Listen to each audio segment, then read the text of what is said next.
All right, welcome back to the Daily Mastermind. George Wright III with your daily dose of inspiration, motivation, and education. And I'm excited to talk to you today about what you're going to learn, and you probably know, is 100 million person silent and baby boomer generation that is going into an area of wealth planning and end-of-life planning and strategic planning. And I've got an expert with me today. His name is William Holditch. How are you doing, William? I'm doing great. Thanks. I'm so glad to have you here because you've got a great book on Amazon. It's a topic that a lot of people don't think about, but it's a topic that has become a very big source of stress, anxiety, which it doesn't need to be. And so we're going to talk about that a little bit today with your book. But you have a pretty diverse background, from growing a multi-million-dollar family business to a firefighter, EMT, to an author, educator, and now even traveling around the world in your sailboats. Can you do me a favor for the people that are just tuning in? Can you give us a little bit of your background and just lay the foundation of what brought you to what is your current mission and purpose around this topic we're going to talk about today? Yeah, sure, no problem. So I grew up in Austin, Texas. I went to college at Texas A&M and got my bachelor's in farm and ranch management, which is small business entrepreneurship. I left there and ended up working for the family business, which was a full service event rental company. So we did multi-million dollar weddings, corporate events, government events, political events, F1 racing in Austin, Texas from 1998 to 2017. It was a wonderful time to be in business. And we grew the business from $1 million to 11 million. And we were fortunate enough to sell out for a private equity company. My dad was able to retire with more money than he knows what to do with, which is amazing.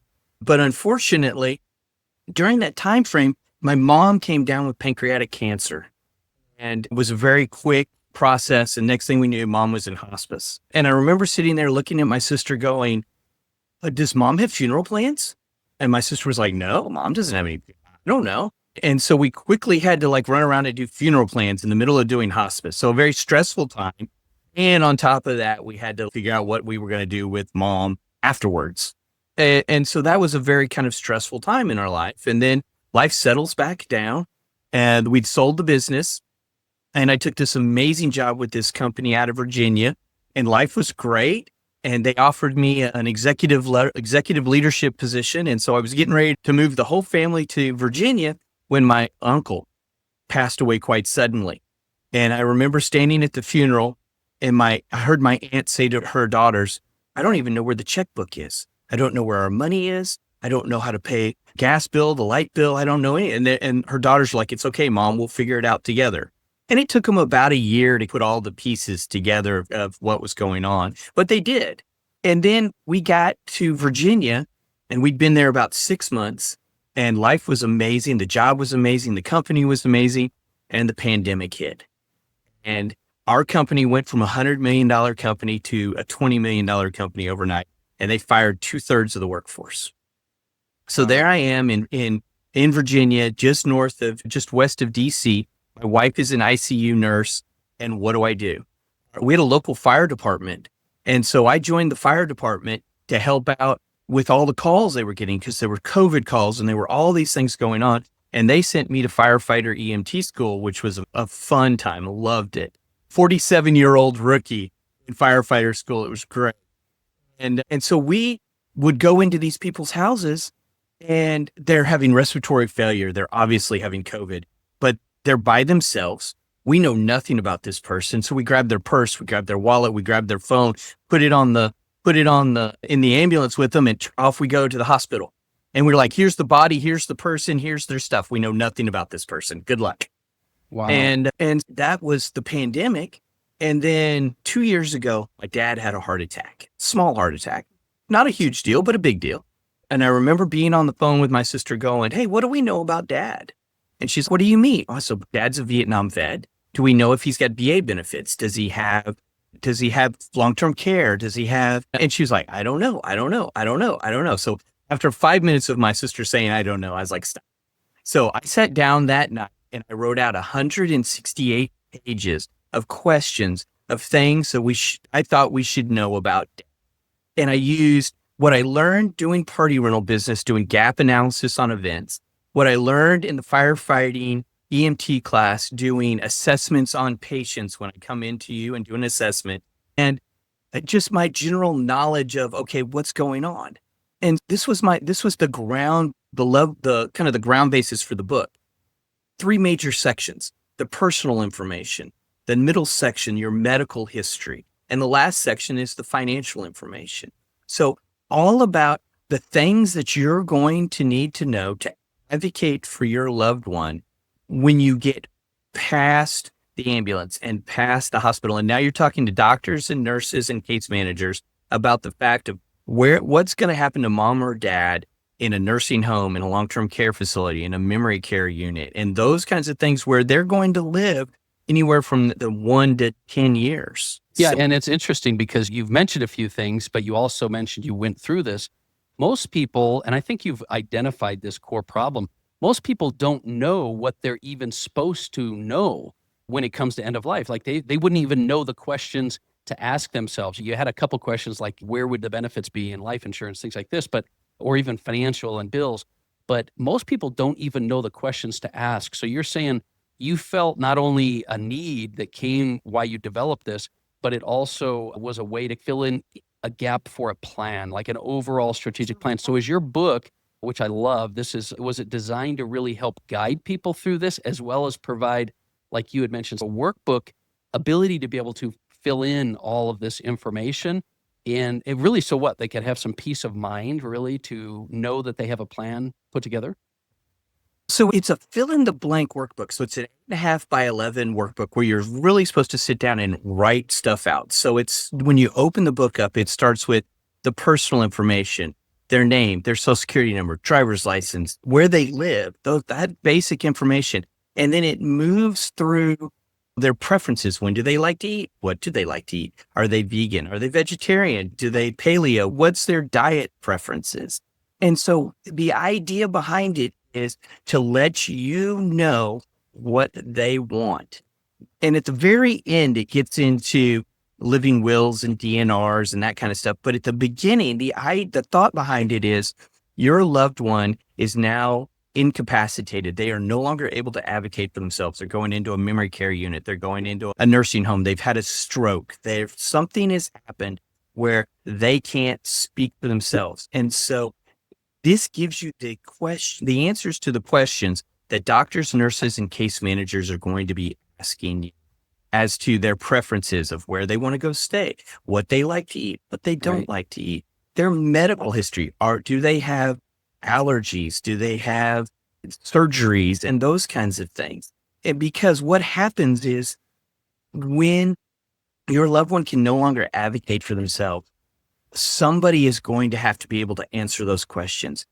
If you want to make sure that your loved one gets the care that they've paid for, that they've earned, or they deserve, you've got to be able to answer these questions in a timely fashion. Otherwise, your healthcare people, it's going to delay the healthcare. It's going to cause problems in trying to figure out what is where. Yeah, it's interesting because what I love about your approach, the reason I wanted to have you on the show is you have a very unique approach to this. There's a lot of educators out there on this golden years strategic planning. And then there's also the service businesses that implement things, but you've got that bridge between fill in the blank approach, but also lead you and show you and help you to understand what you need to do. So I really love that uniqueness about what you're doing. I'm curious, if we back up just a minute, what was that kind of aha moment that really took you from you did this as a practical step you needed to do, and you saw this kind of need to thinking of it as a business? Because I want to really emphasize the fact to a lot of our listeners that are business owners, entrepreneurs, and CEOs, that most of the best, most innovative ideas, but also the ones that fill the biggest needs in the marketplace come strictly out of identifying a problem that is out there. And sometimes for business owners and entrepreneurs, the difficulty is bridging between we see all these things, these needs, we have great ideas, and turning it into a business. So what was the aha? You didn't go into this, it sounds like, wanting to create a book that was being sold. So what happened? So there was, when I sat down and wrote my questions, I actually put them on the shelf and said, my dad will never do this because that's not my dad. My dad is a member of the silent generation. they don't talk about money. They don't talk about their plan. Oh, and they don't talk about death at all. That's like totally a taboo subject. So I just put it on the shelf and said, I don't know, we'll do something with this later. And our son, our number 4 child, his wife, we were over at their house and I was talking to them about what we were doing. And I was telling her, I wrote this book and this and that. And she looked at me. She went, "You did what?" I said, I wrote this book about planning for the golden years and it's fill in the workbook, but I haven't really figured out what I'm going to do with it yet. And I was this wishy-washy and she whipped out her phone, went straight to Amazon and said, "Where can I buy this book? I need it right now. I'm struggling with my mother right now with this. And my sister and I are just losing our minds trying to figure out what to do with our mom and how to help her." And I went, Wow. wait a minute. Did I just hit something? I kind of looked at my wife and she kind of looked at me and I was like, I think we might be on something here. And so I went back and I figured out, okay, I had the questions, but I didn't have the forward written and I didn't have the afterwards written and I didn't have kind of the explanation written. So I started working on writing those. And then I'm like, okay, I said, but now what? And so then I just started trying to figure out how to get myself published. And I didn't want to have an agent because agents basically are like lawyers. They just take money and cause problems. Yeah. And I didn't want to go down to Kinko's and try to print them up myself and put them in the mail. I live on a sailboat. It's 43 feet. We don't have a lot of space. I can't put a garage full of books out there for, Right. and so I just started doing some research and I was like, I could do print on demand with Amazon.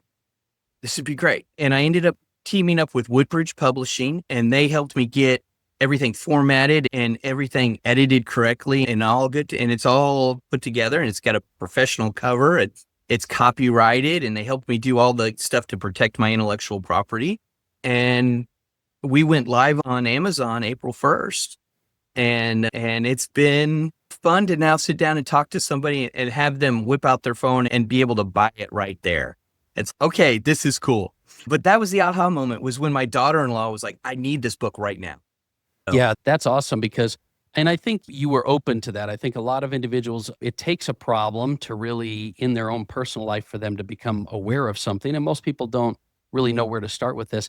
But then you were also open to the ideas and you've always had entrepreneurialism and stuff like that. So it's something that you acted on. And that's one of the big things that we talk to a lot of people about. You don't have to know everything and what to do and how to do it. There's people there that can help you. But you also have tapped into what I believe is one of the biggest transfers of wealth that's going to be happening over the next 20 years. And so talk to me a little bit. I want individuals who may be dealing with this, whether it's in their family, their parents, friends, things like this, to understand the scope of what we're talking about here. How big is this market and this area? Because I think sometimes people don't realize how important and big this is. There's a massive generation that are not only aging into post-retirement elderly care, but also this transition of wealth and things that you talk about. So between the silent generation, which is the group right before the baby boomers, so the greatest generation was the ones who fought World War II. Their children are the silent generation, and then their children are the baby boomers. There's about 100 million people from about 1925 to about 1965, that 40-year kind of time frame. And there's about $100 trillion in wealth that is fixing to move from those two generations into what is Gen X, and I guess Gen Y is behind us. So that transfer of wealth, but the problem that's going to happen is the amount of wealth that's going to get eaten up in like that probate transfer. And things like that. No, not even that. So if you look at a memory care unit or a nursing home unit, they're anywhere from $4,000 a month to $6,000 a month. For most people, their single largest asset is their house. And so if you've got to sell the house because dad is now in a memory care unit, and while he's got Alzheimer's, which is a terminal disease process, you don't survive Alzheimer's, it could take 5 to 8 years for that process to work through. And at $6,000 a month, you're going to eat up the revenue of a house in nothing flat. Yeah. And unfortunately, if you kind of look at what's going on in the world, I don't want to call them the smart people because they're not necessarily smart people, but if you look at the amount of private equity money that's going into assisted living, independent living, memory care, all of that kind of care business, visiting angels, those kinds of things, those people are betting that there's going to be a lot of money, a lot of revenue in the next 20 years that's going to flow through those channels. Yeah. So not only identifying that, but protecting that revenue for yourself, your family, your loved ones. You're right. There's a lot of money and investing that's going into residential assisted living and assisted living facilities and caregiving. There's a lot of that. And I think sometimes we don't think about both the questions you need to ask, but there's also some difficult things. You had an experience as a firefighter where you witnessed a situation with a family disagreeing on a DNR. Maybe you want to give us that example, because I don't think people think about the difficult situations and how strategic planning in advance for those situations might make them easier to navigate. Do you have anything you want to comment with that? Yeah. So one night I was on shift and we got a call for an 80-year-old lady in cardiac arrest. And those firefighters were 90 seconds out the door. The ambulance is behind us. And so we get there and our officer walks in and I'm a firefighter. And first thing we do is we're starting CPR, right? We do the assessment. She's obviously in cardiac arrest. We're starting CPR. We have one daughter screaming, "No, mom has a DNR." And the other daughter screaming, "No, save my mom, save my mom, save my mom." And so we're, as the firefighter, I'm ignoring all of this, right? I'm focused on my patient. We're doing CPR.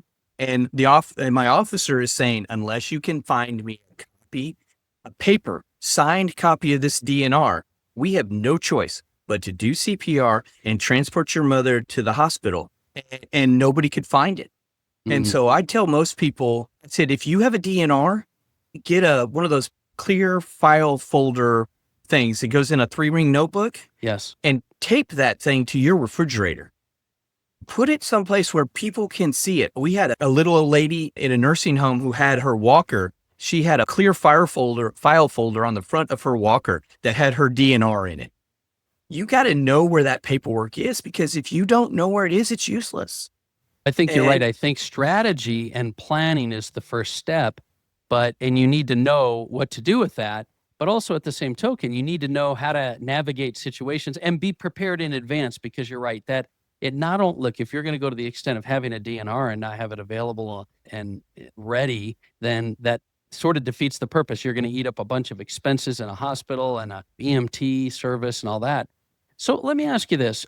I think a lot of people might be at least thinking right now for themselves, for their families, for their loved ones, we need to do some things. And I think your book, Strategic Planning for the Golden Years, will be a great resource for them. But for the listeners that sort of recognize that they need to have difficult conversations with parents or loved ones, what steps would you recommend they take for the next steps or the first steps to start to get to this point and be able to have these conversations? What would you say is generally the first step in moving forward to put some strategy around this conversation? So yeah, it's a difficult conversation, especially with elderly people who are worried that you're trying to take over their life. And that's not what you want to do at all. We're not trying to run your life. We're not trying to take over your finances. We're not trying to do any of that. As silly as this sounds, I would say the first step is buy the book and then go sit down with your loved one with the book and say, hey, look, and most people remember this. You remember when you were 14 years old and your mom and dad had that conversation with you about the birds and the bees? Yeah. Now you're 54 years old and you need to have that conversation with your mom and your dad. Look, at some point, I'm going to have to be the advocate for you. You're no longer going to be able to speak for yourself. And I need to know for you what you want. Yeah. This book is a fill in the blank workbook, and we can sit down together and go through it and take it a little bit at a time and go through it and have that conversation, and then leave the book with them. Let them flip through it. Let them read through it. It's a very simple, easy book The beginning is a very simple beginning, and then it leads you right into those questions. And then come back and say, hey, let's just do chapter 1. Chapter 1's really easy. It's who are you? Where do you live? What's your driver's license? Who's your spouse? Do you have an ex-spouse? Do you have a spouse that has passed away or a divorced spouse? Do we have divorce papers? Do you have a copy of their death certificate? And then set it aside and then come back. And the next weekend, come back and do the second part and just slowly work your way through, because the first part is all about them and who they are. And so it's not very objectionable at all. The objectionable stuff is in the third section, and that's the financial information. And so by the time you've taken them through the first section, and by the time you've taken them through the second section, which is the medical history, they're used to it and they're in it and they understand the idea behind this is at some point, your loved one is not going to be able to speak for themselves. Yeah. This And is it a really way- is that. Yeah. And this is a way for them to speak through you. Here's the answers to the questions that the doctor's going to ask, the nurse is going to ask. And most importantly, and most people don't even know about a case manager in a hospital. A case manager is the person at the hospital who helps you find the facility for your loved one. Where are they going to go? Are they going to go to a rehab facility? Are they going to a long-term care facility? Are they going to a memory care facility? Do you need social work? Do you need, and that's that person that is helps you and is your friend to help you find the right facility for them. And so the more you can answer these questions and the more you can give them the information they need, the better job they can do for you. Yeah. My father passed away this last year, and I tell you, it was a mad scramble for days afterwards when we should have focused on other things, trying to pull together these kind of conversations. So I think your advice is well taken for many people, because it's not just about, first of all, it's easier to have that conversation when you have something structured that you can have it around, like a book, a workbook, right? And I think also, because then it's not an ambiguous conversation, but also I think if you put yourself in the situation where you tell yourself and your loved ones that you want to make that any of those processes simpler when they happen, so that you can focus on what's most important. Like you said, this isn't about taking control of their life. This is about really just answering some key questions for their benefit and for everyone's benefit to do it. So I really like those suggestions and recommendations. I do believe it'll be a process. A lot of people, everyone's going to have to go through it. So it's not one of those things that is just random. Everyone's going to have to go through it. Why not be very strategic about it? And I think there's never a good time, and there's never enough time. We'll put it that way. And so you really need to get in front of this, which is why I wanted to have this topic on the show and to be able to get it out there. It's about more than just wealth and succession planning. It's more than about making life and transition and the golden years simpler. It really is an overall process for both emotional things you deal with, physical, financial, relationship. And so I can't highly recommend it enough. I know we're out of time, but I wanted to ask you, William, is there anything else, any other final words you feel like we ought to bring up around this subject, around this topic, before we close things out today? I will tell you that while death is stressful, and I lost my mom and you lost your dad, and it's a horrible thing to go through, what is 10 times more stressful is when your mom or your dad is in a long-term care facility or a memory facility. And the only thing you know how to say is, I don't know. I don't know. I don't know the information. I don't know the questions. And you get to a point where you've said, I don't know so many times, you almost cry, just the thought of saying it. So it is important that you find this information out now. While succession planning and wealth planning is important and all that, passing that stuff on to this is all about the fact that they're still alive, but yet they can't advocate for themselves.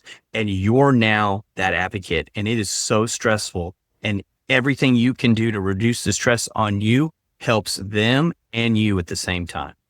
Yeah, I totally agree. And I would also add to that, it's rather than being reactive to all these situations, by being proactive in advance, there's actually a higher quality of time and quality of life, because you don't think about the things until it's too late. Then all you're doing is reacting. But if you do think about them in advance, what's happening is you're also planning end of life quality. And so by being, it's like just with our business and our life right now, the more we think about where we're trying to be and where we want to be, the higher and the better quality of life we're going to live along the way. It's not about getting to that point and knowing that we have a plan. It's that by thinking about it now, the time that we're moving forward in will be more fulfilled, more fulfilling, and better quality. So I highly agree. So listen, if you're listening to this for the first time, like I said, I want you to connect with us. Let us know what you're dealing with, what you're doing.